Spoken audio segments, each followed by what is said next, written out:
Hi! Good day, everyone. I'm Cynthia Sormion, 54 years old, of Lucena, Iloilo, Philippines. Last March, I was diagnosed by the two retina specialists here in our place, na both eyes ko po ay may retina detachment. And nasa end stage na po. Wala na po magagawa. Zero na po. And I asked them kung ano po ang pwede kong gawin. Paano po ang remedy? And sinabi po nila na pwede po sa surgery. And it costs 280,000 per eye. Pero wala silang ibinigay na assurance. So I decided na hindi na po ako magpapasurgery. But for, hindi naman ako gagaling, hindi naman ako makakakita.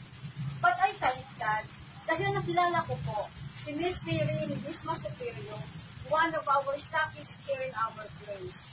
She discussed me about the benefits of the Ion Spec eyeglass.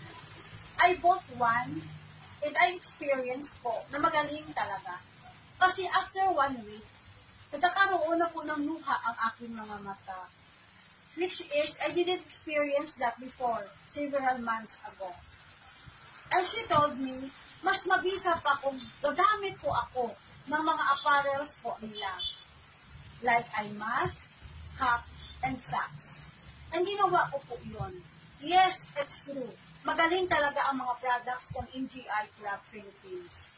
Dahil po, na-experience ko po ang fast recovery. Nakakita na po ako, although it's blurred. But still, magaling po, maganda po ang aking pakiramdam. So thank you, Ion Spec, NGI Philippines. Thank you po, Miss Mary Ledesma Superior. God bless you and your family. You are my angel. Thank you, Lord God, my great healer. And I would like to emphasize this, na most of my families are also using Ion Spec eyeglass and their apparels. Thank you.